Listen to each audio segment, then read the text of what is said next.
Malaysia juga menghadapi cabaran yang agak getir.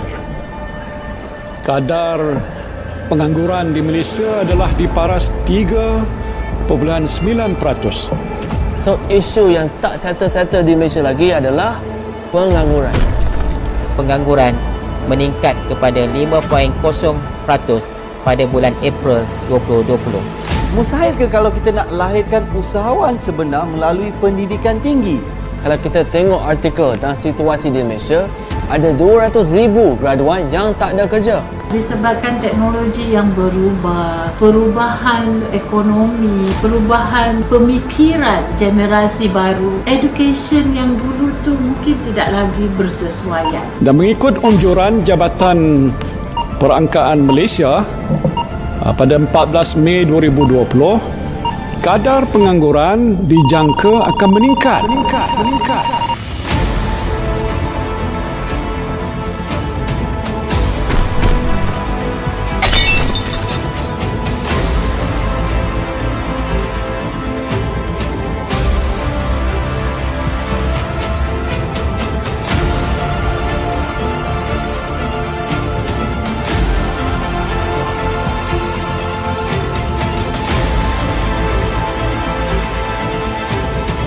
A marriage, perkahwinan antara traditional learning and kemahiran. Welcome to the revolution.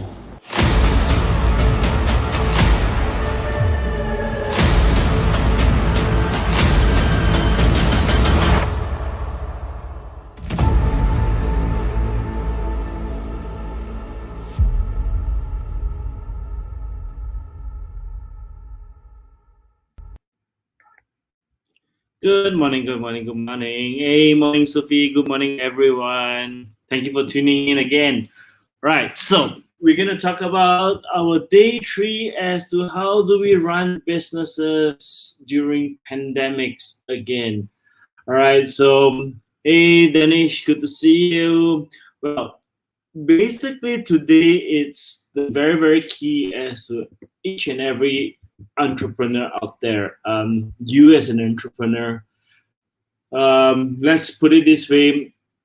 I told you yesterday that basically everything rise and fall based on leadership. That's what John Maxwell taught us, the leadership guru. Then I told you the little story about what you look for when you go to buy a fish in the market. I mean, very simple metaphor, but if the cake is good, everything is good, right? So now let's continue based on that. All right, so today is about managing yourself, you as an entrepreneur, you as a leader. Now, during a pandemic, what is the biggest challenge that most leaders will face?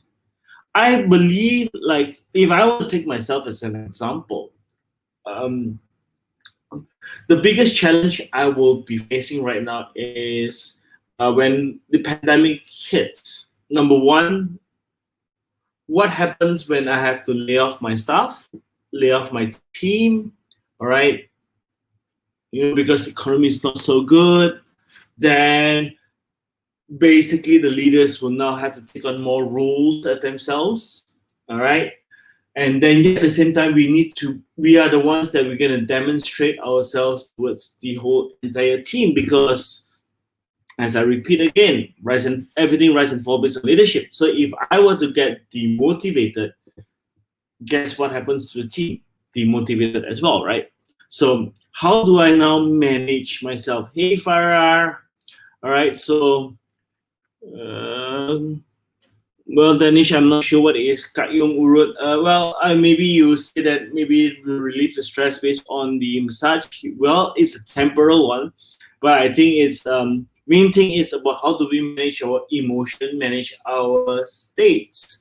All right, so when we are talking about leading ourselves, leading our team, I think, as what I was saying yesterday, building a routine for people or building a routine for your own staff, that is very important. It's also good for you as a leader. You see, sometimes we always believe that leaders should always have this open door concept, which I also believe in, because my team members can be accessible to me. But let's face it, leaders are still human. Leaders need their own space and their own downtime. When I say downtime, that means things when they reflect on themselves. I mean, time for them to face their own needs, because all leaders need to feel loved. They need to feel significant. They feel relaxed. So this is when they have a space. So one of the key tips that we actually have for leaders in times like this is that always set a routine. All right. When we say set a routine, we are talking about having a boundary for yourself. That means I'm assuming that we are working remotely. All right. And whenever we are working remotely, number one, you need to be able to set a boundary time. That means you will set an out of office time, for example, let's say from 2 o'clock to 4 o'clock, where you can actually reply your emails, you can reply your messages, you want to take things, you want to think things through, for example. That's when it is, because the last thing you want, whenever you see, at this point in time, whenever there's a pandemic, leaders and entrepreneurs like yourself need to think faster, need to be thinking of the next plan. The last thing you want is interruptions, because interruptions blocks your trail of thoughts, right? So the thing here is you can block out certain time in your day to be able to do that as well. So that's one of the tips that you need to actually implement. And the other thing here is, what I think is important is that, let's say if you're feeling angry or you're feeling lost, you're feeling grief, all right, basically it's natural. Do not condemn yourself in the event you feel a time of uncertainty. You're feeling sad, you're feeling uncertain, you're looking behind you and you see that there's so many people that you have to feed, and you're just feeling hopeless. That's natural, leaders. That's natural, entrepreneurs. Always allow you to be able to feel that, allow yourself to feel that emotion in your system, because ultimately you are just human. Nobody expects you to be a superhero. Although in front of your team, you are always a superhero.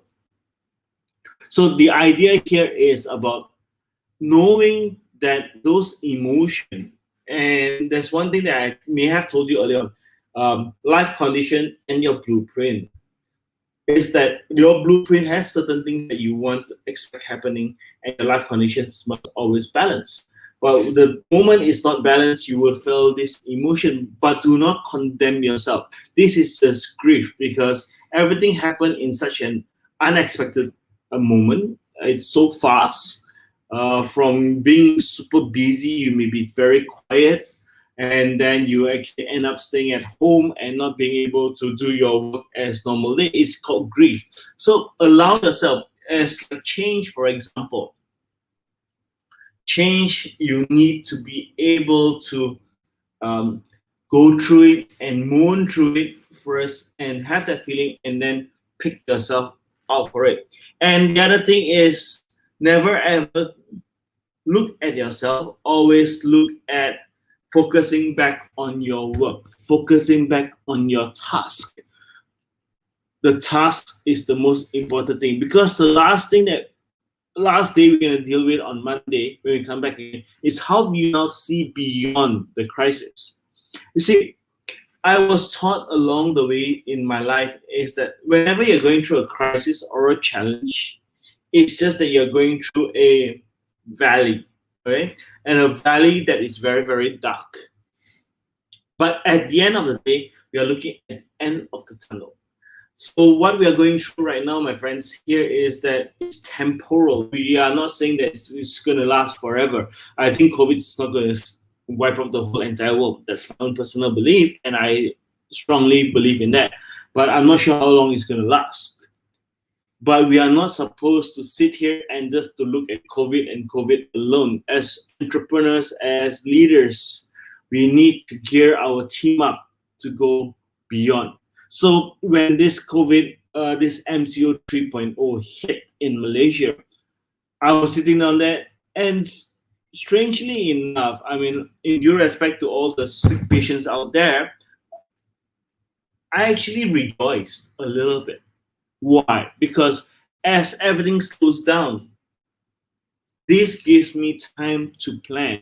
This gives me time to look into the marketing strategies. This gives me time to look at the new products. This gives me time to look at other opportunities involved. The old saying goes, if you look at a Chinese character, in a moment of crisis or problems, there's always an opportunity.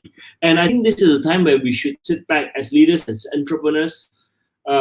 First, of course, you may grieve it, you may feel uncertain, you feel a lot of demotivation, whatever it is for you. It's about taking a step back after you go through that particular feelings and emotions. Step back, think about it. How now can we go beyond this crisis? I'm going to tell you for sure, after when we come out from all this, there are a few types of people. One, that makes it. They make more money than anyone else. They build businesses, they build opportunities that more than anyone else. And there are some who are going to struggle to join those people who are leading the way.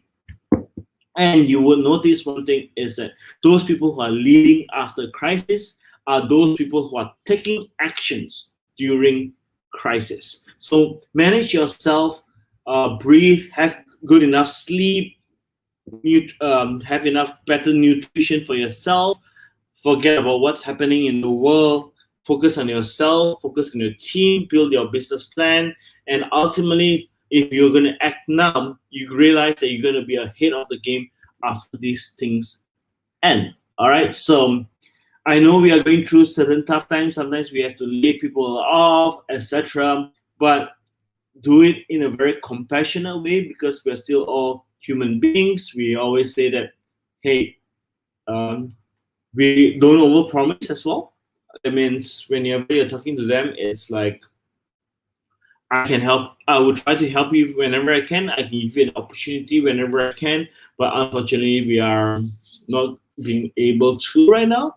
I always tell my team that I'm going to build as well is that I cannot promise you what's going to happen in the future. But if you're going to stick with me, this is the bare minimum I'm going to give you. And that along the way, let's all grow together. And that's the point of it. Leaders always get people to go with them. They never, ever go alone. So right until Monday, I'll see you again. And we'll talk about seeing beyond the crisis, building a business beyond the crisis, and therefore how we're going to go ahead of other people if we prepare today.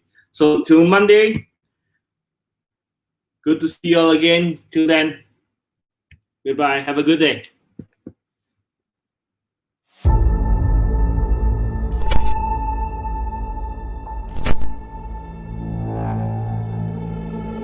Malaysia juga menghadapi cabaran yang agak getir. kadar pengangguran di Malaysia adalah di paras 3.9%. So, isu yang tak settle-settle di Malaysia lagi adalah pengangguran. Pengangguran meningkat kepada 5.0% pada bulan April 2020. Mustahil ke kalau kita nak lahirkan usahawan sebenar melalui pendidikan tinggi? Kalau kita tengok artikel tentang situasi di Malaysia, ada 200,000 graduan yang tak ada kerja. Disebabkan teknologi yang berubah, perubahan ekonomi, perubahan pemikiran generasi baru, education yang dulu tu mungkin tidak lagi bersesuaian. Dan mengikut anjuran Jabatan Perangkaan Malaysia pada 14 Mei 2020, kadar pengangguran dijangka akan meningkat.